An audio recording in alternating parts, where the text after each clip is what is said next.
Tu sais, j'ai longtemps cru que bosser dans le commerce de détail, en cette période de l'année, c'était l'enfer sur terre.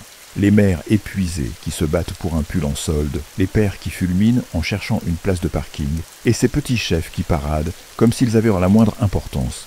Et ouais, ça craint toujours autant. Mais je vais te dire un truc.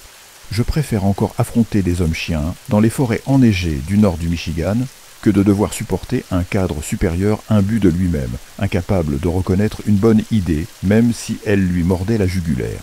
Au moins, avec les monstres, il y a une logique dans leur chaos. Eux, ils savent ce qu'ils sont, contrairement aux costards. Désolé, je m'emballe. Comme dirait Fred, notre expert en élimination surnaturelle, autoproclamé, et accessoirement, la plus grande épine dans mon pied, je divague. Il dit ça souvent, surtout quand c'est moi qui parle. Fred est comme ça. Toujours un avis sur tout, même quand personne ne lui demande. Moi, c'est Dutch. C'est le seul nom que tu auras. Mon nom de famille, classifié. Parce que, vois-tu, on n'exerce pas vraiment dans la légalité. On n'est pas dans l'annuaire et encore moins sur Internet. Ce qu'on est, c'est une bande de Midwestern, un peu allumée qui s'occupe des saloperies que personne d'autre ne veut voir, des trucs que ni les flics ni les curés ne savent gérer. Tes cabanes hantées, tes cimetières où rôdent des ombres, tes histoires de feux de camp qui prennent un peu trop vie. C'est notre domaine. On est financé aussi par l'oncle richissime de Fred, un type que personne n'a jamais vu, même pas Della. Et pourtant, elle bosse avec Fred depuis le début. J'ai des doutes sur ce mystérieux mécène, mais tant que les virements tombent, qui suis-je pour poser des questions? Crois-moi, être stagiaire à 29 ans, ça passe nettement mieux quand t'es bien payé. Mais soyons clairs, on n'est pas une unité d'élite. Ouais, on a quelques compétences, assez pour planter un ghoul dans un cimetière de Chicago ou neutraliser un grassman furieux dans la vallée de Cuyahoga. La semaine dernière encore, on a scellé un portail vers le purgatoire qu'un vieux coven de sorcières romaines ouvrait à chaque solstice d'hiver pour capturer des âmes égarées. Mais on n'est pas des super-héros, loin de là. Et ces derniers temps, les choses deviennent compliquées, plus que d'habitude. Tiens, laisse-moi te raconter. Il y a une semaine, on a reçu un appel pour un bled perdu au nord du Wisconsin, juste à la lisière de la forêt nationale de Chequamegon. Imagine un patelin qui peine à remplir le gymnase du lycée local, entouré par des kilomètres de néant glacé. Cette fois, on était 3, Della, Silas et moi. Fred nous a balancé un « je fais plus les forêts ». Merci du soutien, Fred. Et sauf notre autre collègue à plein temps, était en vadrouille, avec le reste des stagiaires. Silas, question marque. Une catastrophe ambulante. Trop bruyant, trop impulsif, toujours à un verre près du désastre. Della, en revanche, c'est l'incarnation du sang-froid. Gracieuse, méthodique, le genre de personne qui te fait croire que peut-être tu vas t'en sortir vivant. Travailler avec elle, c'est un soulagement. Travailler avec Silas sans sauf pour le tenir en laisse, beaucoup moins. Le job paraissait simple, enfin, en théorie. Les locaux signalaient des disparitions. 3 chasseurs de cerfs envolés en un mois. Mais en discutant avec la source la plus fiable du coin, Laura, la serveuse en chef du dîner, j'ai vite compris que c'était bien pire. Il n'y avait pas que des chasseurs qui manquaient à l'appel. 4 étudiants aussi. Enfin, ce qu'il en restait. Des morceaux, a murmuré Laura d'une voix basse. Ils ont retrouvé des morceaux. Aucune figure de style, aucune exagération. Quand je suis passé voir le shérif, un adjoint m'a pris à part pour me décrire la scène. 2 corps, au campement, les 2 autres dispersés sur près d'1 kilomètre. Et quand je dis corps, c'est généreux, juste assez pour identifier des humains, pas assez pour les recoller. Le vrai problème, c'est le garde forestier qui a découvert le carnage. Il a vu quelque chose. Une chose immense, couverte de fourrure blanche. Il a parlé d'un serpent, mais ce mot est bien trop faible. Selon lui, sa gueule était aussi large qu'une portière de voiture. Et le pire, il l'a vu disparaître sous terre, traînant un reste de repas avec lui. « Tu vois ce film avec les monstres sous terre » a-t-il demandé au téléphone, la voix tremblante. « Ouais, ai-je dit. Très mort, un classique. »« Exactement, a-t-il répondu. Sauf que cette chose, elle est bien réelle, et elle n'a rien à foutre des saisons. Convaincre le garde forestier et l'adjoint du shérif qu'on était les bonnes personnes pour gérer ça n'a pas été simple, surtout qu'aucun des 2 ne semblait franchement motivé à garder ça pour lui. La presse rôdait déjà, flairant l'affaire comme des chiens devant une boucherie, mais après quelques paroles bien senties et un peu de bluff administratif, ils ont accepté de la boucler. Avec une idée plus précise de ce qu'on avait en face de nous, je suis retourné au dîner pour retrouver Della et Silas. Silas avait passé l'après-midi à fouiller le campement des étudiants et était revenu avec ce qu'il appelait des vibrations étranges sous ses pieds. Il n'était pas du genre à s'expliquer en détail, mais le ton de sa voix suffisait à me filer des sueurs froides. Tous les signes pointent vers « mais non, c'est impossible ». La voix de Della grave et légèrement rauque, portait cette gravité qui imposait le silence. Elle était assise, les bras croisés, sa chevelure flamboyante encadrant un visage fermé, plongé dans une réflexion sombre. « Qu'est-ce qui cloche, Della ?» ai-je demandé. « Cette chose ne correspond à rien de ce que je connais. »« Pareil !» a grommelé Silas, sa voix râpeuse brisant la tension comme du gravier sous une botte. Della écarta une mèche de cheveux et se pencha en avant, ses yeux verts se plissant d'un air concentré. « Un wasset des neiges, lâcha-t-elle enfin. Mustelinopsis subitivorax, supposé éteint depuis presque un siècle. Les colons et les tribus autochtones les ont éradiqués. Du moins, c'est ce que racontent les histoires. Un wasset de quoi ? J'ai cligné les yeux, essayant d'assimiler le mot. Ça sonne complètement inventé. Ça ne l'est pas, répliqua-t-elle, les lèvres pincées. Un prédateur embusqué, rusé, agressif et insatiable. Ceux répertoriés au début du XXe siècle atteignaient à peine la taille d'un grizzly. Celui-ci, il est 2 fois plus grand. Et il a faim. Super, ai-je lâché avec un rire amer. Devine quoi ? On est les prochains à écrire un chapitre de son histoire. Autant s'y mettre tout de suite. J'étais pas franchement enchanté à l'idée de servir d'appât. Mais Silas m'a tendu son fusil superposé chargé de ses cartouches maison, et je me suis dit que quitte à finir en casse-croûte, autant essayer d'en emporter un bout avec moi. On a marché un bon mile depuis le dernier site d'attaque et trouvé un promontoire enneigé surplombant une clairière. L'endroit était parfait. Della et Silas étaient embostés en hauteur avec une ligne de tir dégagée sur moi. Et surtout ce qui déciderait de surgir. Le wasset des neiges ne nous a pas fait attendre. Son approche était d'une subtilité terrifiante, surtout vu sa taille. Le sol n'a presque pas tremblé, juste une ondulation infime sous la neige, comme si la terre respirait.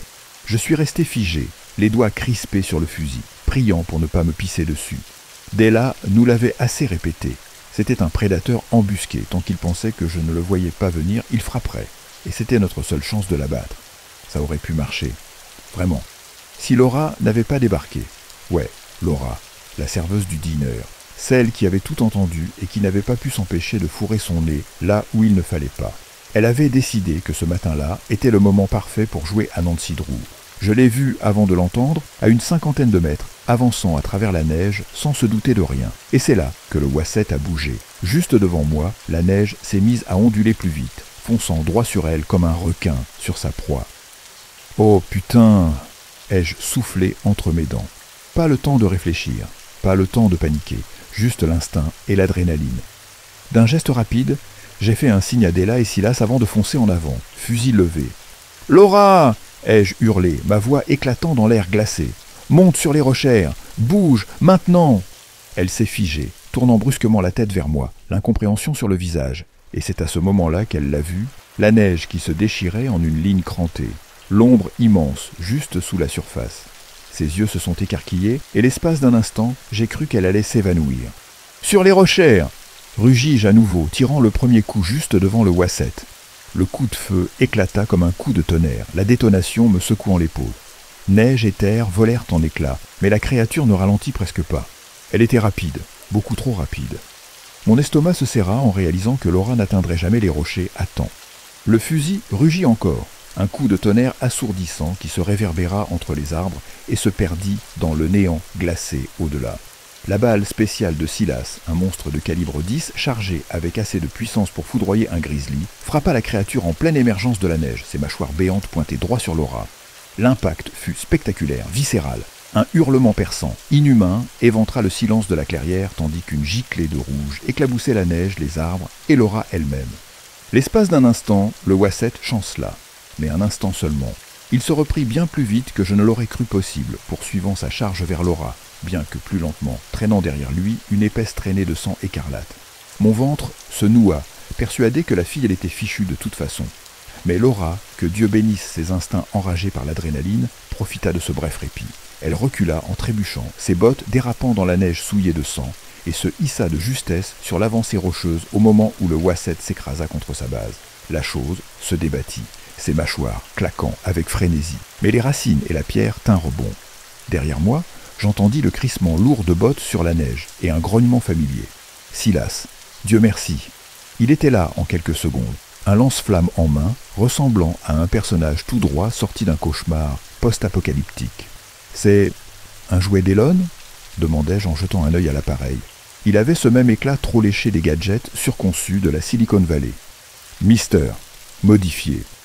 Eh ben, merde, ça me va. Ravi que ça te plaise. Il esquissa un sourire, pas de ceux qui cherchent l'approbation, mais plutôt celui d'un homme trop impatient de réduire quelque chose en cendres. Et pour une fois, j'étais bien content de ça. Silas avança d'un pas tranquille, comme s'il se promenait dans un parc, tandis que le Wasset se tordait et grondait, son immense corps couvert de fourrure, se traînant dans la neige. Sa tête se releva, ses crocs luisant dans la lumière blafarde, et Silas afficha ce que je ne pouvais décrire que comme une grimace terrifiante, un mélange de sourire et de rictus bestial. Il appuya sur la gâchette. Un jet de feu s'échappa du lance-flamme, déchirant l'air glacé avec une chaleur suffocante qui fit fondre tout sur son passage. Le Wasset bondit en avant, les flammes lui dévorant le visage, et pendant un instant, j'ai cru que c'était fini, que le monstre allait enfin crever. Mais l'élan est une chose cruelle. La créature, aveuglée et en feu, continua sa charge. Ses mâchoires, grandes ouvertes dans un mélange de rage et de souffrance, fonçaient droit sur Silas. Lui ne bougea pas d'un cil, pas même un tressaillement. Mais moi, si. Il me restait une seule cartouche dans mon fusil, et je n'avais pas le temps de viser. Pas vraiment. Je tirais par pur instinct. Le coup porta en plein vol, frappant le flanc du Wasset et le déviant juste assez pour l'envoyer s'écraser au sol dans un bruit écœurant. Un amas de fourrure en flammes et de chair calcinée. Les modifications de Silas, quelque mélange infernal de napalm ou de carburant maudit qu'il avait concocté, firent le reste. La créature brûla. Elle brûla et brûla jusqu'à ce que ses convulsions s'arrêtent et que la neige tout autour d'elle ne devienne qu'une boue épaisse, rougeâtre et fumante. Silas, le visage perlé de sueur et maculé de suie, me jeta un regard et poussa un simple grognement approbateur. Ce qui, en langage Silas, signifiait « bien joué », une véritable ovation venant de lui. Puis Della apparut. Elle avançait avec ce calme presque irréel qui lui était propre, sa chevelure rousse auréolée d'une lumière pâle alors qu'elle s'approchait du cadavre. Sans un mot, elle ouvrit un vieux journal de cuir usé, le genre d'ouvrage qu'on s'attendrait à voir sous verre dans un musée, et se mit à réciter une incantation. Les mots, étranges, gutturaux, avaient une sonorité familière, comme un murmure venu d'un rêve oublié. À mesure qu'elle parlait, le cadavre du Wasset se mit à luire, d'abord faiblement, puis de plus en plus intensément, jusqu'à ce que ses restes calcinés se désintègrent complètement, ne laissant derrière eux qu'une neige noircie et un silence pesant. Je la regardais, bouche bée. Jamais été question de ça dans notre plan. Mais qu'est-ce qu'elle fout? Et où est-ce qu'elle était pendant tout ce merdier d'ailleurs?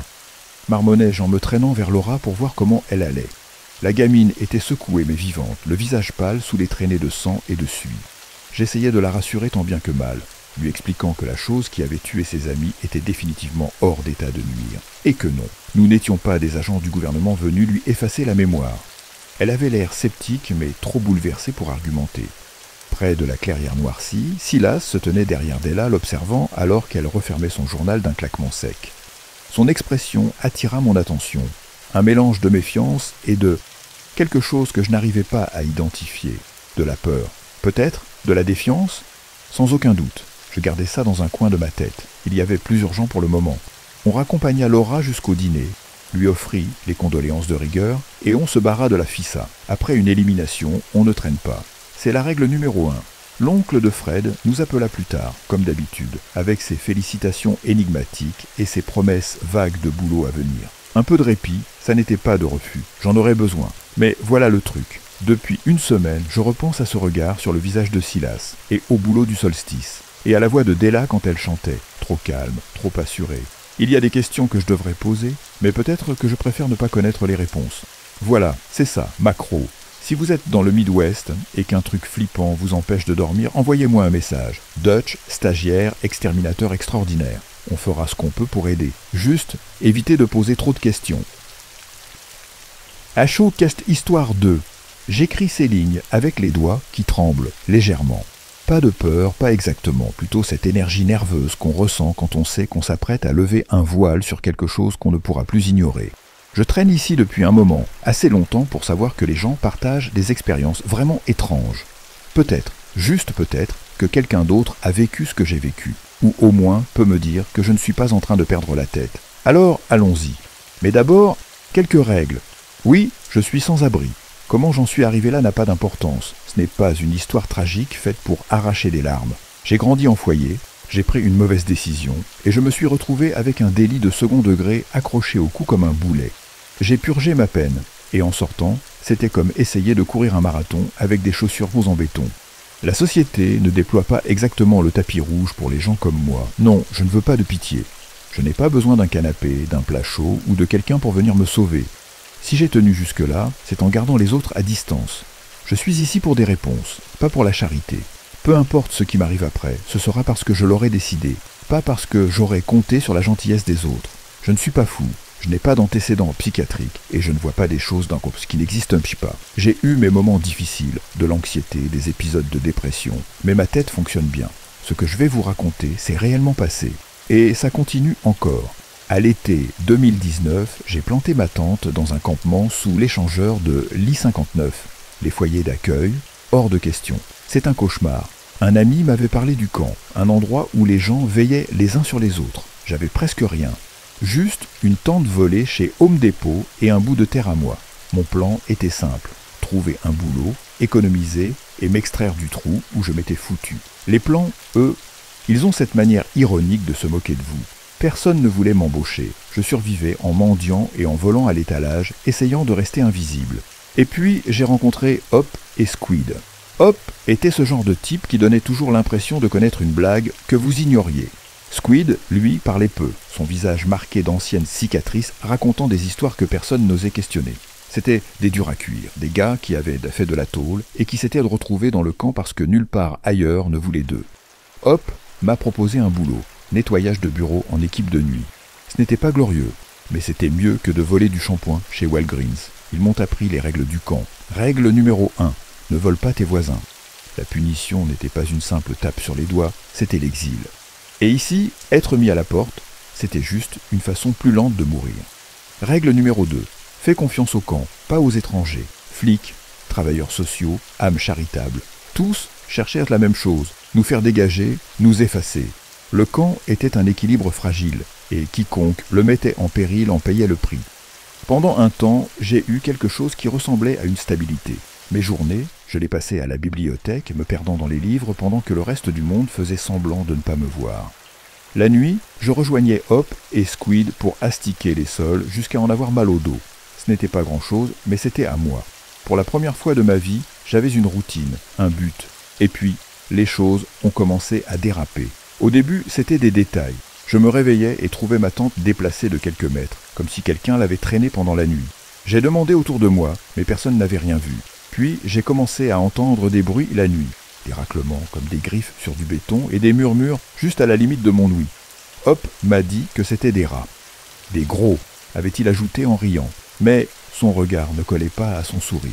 Le camp avait son lot d'histoires. Des légendes urbaines que les gens racontent pour tuer le temps ou effrayer le petit nouveau. Des ombres qui rôdaient en lisière de l'enceinte. Des gens qui disparaissèrent dans le noir et ne revenaient jamais. J'y croyais pas, jusqu'à ce que je voie quelque chose. C'était une nuit étouffante, l'air aussi lourd qu'un couvercle sur une marmite. Je rentrais d'un service tardif, serpentant entre les tentes et les bâches. C'est là que je l'ai vue. Une silhouette, immobile, à l'extrémité du camp. Elle ne bougeait pas, juste là, à regarder. J'ai appelé, mais aucune réponse. Quand j'ai avancé d'un pas, elle s'est tournée et s'est éloignée, disparaissant dans l'ombre comme si elle n'avait jamais été là. Je n'ai pas dormi cette nuit-là. Hop et Squid ont haussé les épaules quand je leur ai raconté. Probablement un poivreau, a dit Squid. Mais il y avait quelque chose dans sa voix, comme s'il n'y croyait pas lui-même. Et puis les gens ont commencé à partir. Pas en pleine journée, en rangeant leurs affaires et en disant au revoir. Non, ils disparaissaient. Leur tente là, un jour, envolée le lendemain, comme s'ils n'avaient jamais existé. Le plus étrange, c'est que personne n'en parlait, ni Hop, ni Squid, personne. C'était comme si le camp avait décidé que si on ne le disait pas à voix haute, ça n'existait pas, mais c'était bien réel, et quoi que ce soit, ça se rapprochait. C'était une de ces nuits suffocantes où la chaleur semble avoir des dents, s'accrochant à votre peau et s'y enfonçant. 2 semaines plus tôt, Chico, toujours grande gueule, toujours idiot, avait eu la chance de sa vie. Un billet de $100, une fortune, dans notre monde. Les plus malins l'auraient gardé pour eux, mais Chico n'était pas malin. Chico était Chico. Il est revenu au camp ce soir-là, gonflé d'orgueil, se pavanant comme un coq dans une basse-cour, braillant son triomphe à qui voulait l'entendre. Quand je suis rentré de la bibliothèque, l'air était électrique. Des voix montaient, des ombres bougeaient entre les tentes. ce genre d'énergie qui annonce un orage. Et juste comme ça, l'argent s'est volatilisé. Quelqu'un avait brisé la règle sacrée. On ne vole pas les siens. Ce n'était pas juste une règle, c'était une question de survie. Sans confiance, le camp n'était plus qu'un baril de poudre. Chico, rouge de colère, hurlait des menaces, fouillant le camp comme un chien enragé. Et très vite, on a fait appel à Brother Billy. Brother Billy, l'œil amer, même si personne n'aurait osé le lui dire en face. C'était lui qui maintenait l'ordre, dictait les règles et imposait le silence d'un seul regard. Mais malgré sa réputation d'homme juste, Billy avait ses hommes de main, des types aux yeux morts et aux poings lourds, qui faisaient le sale boulot sans poser de questions. Quand Billy arriva, la foule s'ouvrit devant lui comme la mer rouge. Chico, écumant de rage, accusa 2 personnes, JJ et Squid. JJ avait une sale réputation, un fauteur de troubles, déjà pris la main dans le sac plus d'une fois. Squid, c'était la famille. Pas par le sang, mais par ce genre de lien que l'on forge dans des endroits comme celui-ci, où la loyauté vaut plus que l'or. Hop dut le retenir physiquement pour l'empêcher de sauter à la gorge de Chico.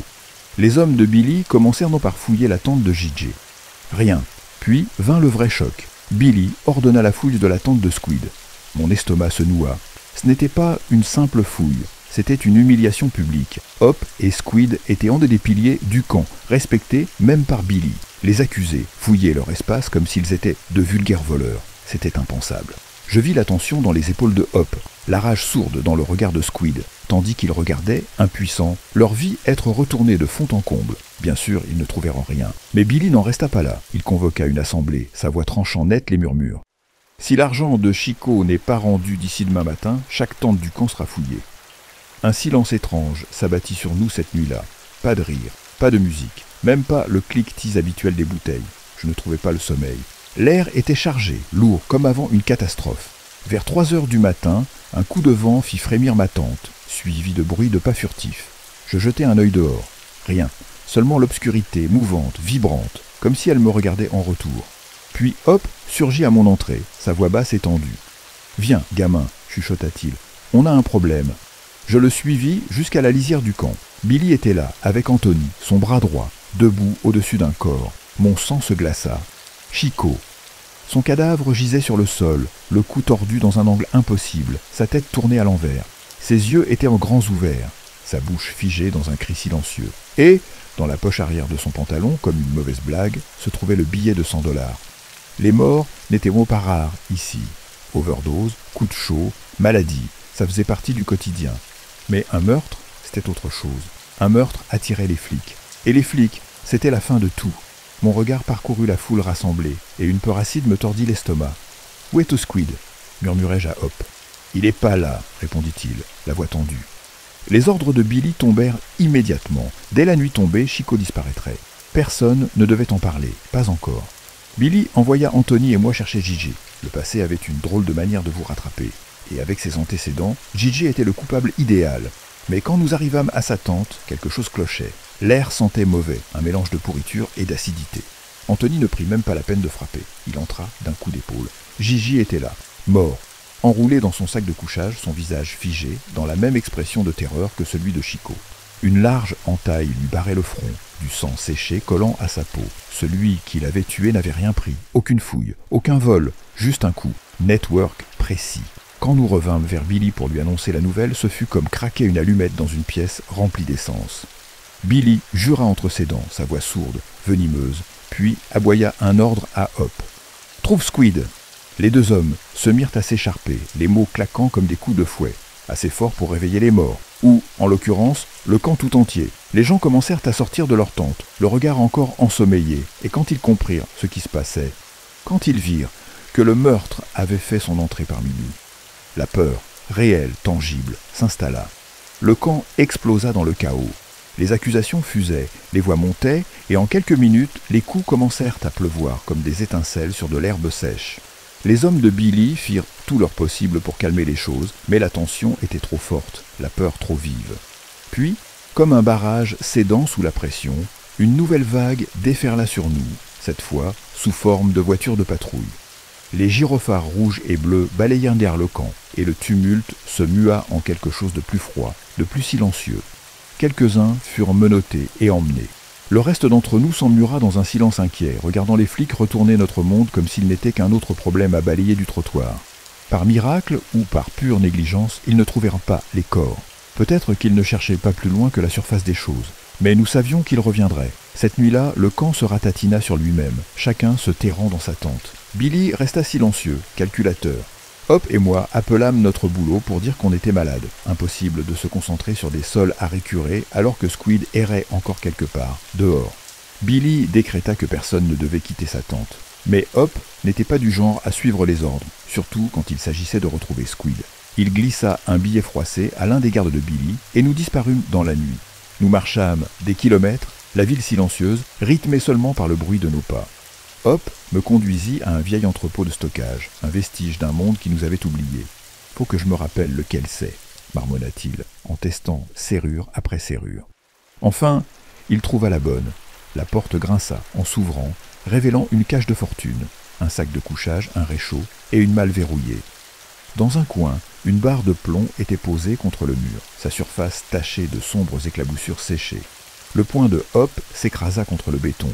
« Putain, Squid !» Sa voix résonna dans le silence. Il se tourna vers moi, son visage un orage de frustration et de trahison. « On s'en va !» Nous glissâmes de nouveau dans la nuit, mais avant d'atteindre le bout du terrain, Hop s'immobilisa. Sous la lumière vacillante d'un lampadaire, une silhouette se dressait. Squid, ou du moins quelque chose qui lui ressemblait. La casquette, des Red Sox, délavée, qu'il portait toujours, était impossible à manquer. « Hé, Squid !» La voix de Hop se brisa dans l'obscurité. Squid ne répondit pas. Il tourna les talons et s'enfuit, plus vite que je n'avais jamais vu quiconque courir. Nous nous lançâmes à sa poursuite, criant son nom, mais il ne ralentit pas. Il nous entraîna au-delà des anciennes voies ferrées, jusque dans une section du port abandonné, clôturée et oubliée de tous. Enfin, il s'arrêta, dos à nous. Son corps tremblait comme un fil sous haute tension. Essoufflés, nous nous arrêtâmes à quelques mètres. Mais il y avait quelque chose dans sa posture, trop raide, trop calculée, qui me glaça le sang. Il cessa de trembler et se redressa lentement, d'un calme anormal. Puis, sans prévenir, Squid disparut. Pas couru, pas chuté, juste disparu. Une seconde, il était là. L'instant d'après, ses vêtements s'effondrèrent sur le sol, vide. Un vent violent s'abattit sur nous comme un train, lancé à pleine vitesse, nous projetant au sol. Quand nous nous relevâmes en titubant, le port était silencieux, comme s'il l'avait englouti. La voix de Hop était tremblante. « C'est quoi, ce bordel ?» Nous n'eûmes pas le temps de comprendre. L'aube pointait déjà, et il fallait rentrer au camp. À notre arrivée, une autre agitation battait son plein. Miss Mary, la matriarche du camp, était morte. On l'avait retrouvée effondrée sous son déambulateur, son visage doux figé dans une grimace de douleur. Le camp se retourna contre nous. La fureur de Billy était presque palpable, et même si notre alibi tenait la route, ça n'avait pas d'importance. Le camp voulait un coupable. Billy nous bannit. Il nous ordonna de ne pas revenir tant que ce merdier ne serait pas réglé. Hop et moi fîmes nos sacs en silence, quittant le seul foyer que nous avions jamais connu. Nous nous réfugiâmes dans l'entrepôt de Squid, mais ce n'était pas un abri. La barre de plomb dans le coin était une accusation muette. Le réchaud et le sac de couchage, des échos d'une vérité que nous ne voulions pas comprendre. Depuis, nous cherchons Squid. Les livres de la bibliothèque ne nous servent à rien. Il n'existe aucun manuel pour ce que nous avons vu. Nuit après nuit, nous arpentons la ville, mais Squid est parti, avalé par quelque chose qui nous dépasse. Et chaque nuit, les bruits se rapprochent. Ce ne sont pas les sons habituels de la ville, c'est autre chose. Des griffures contre la tôle de la porte. Des murmures lointains qui s'évanouissent dès qu'on tend l'oreille. Nous dormons à tour de rôle, mais le sommeil ne vient pas facilement. L'air est plus lourd ici, plus hostile. Ce n'est pas qu'une impression, je le sens jusque dans mes os. Ce qui a pris Squid, ce qui a tué Madame, Mary, Chico et Gigi. Ce n'est pas fini. Les nuits s'étirent, le froid mord plus fort. Nous ne tiendrons pas l'hiver ici, mais ce n'est pas juste le froid qui nous pousse à partir. On nous traque, et je ne crois pas qu'on puisse y échapper.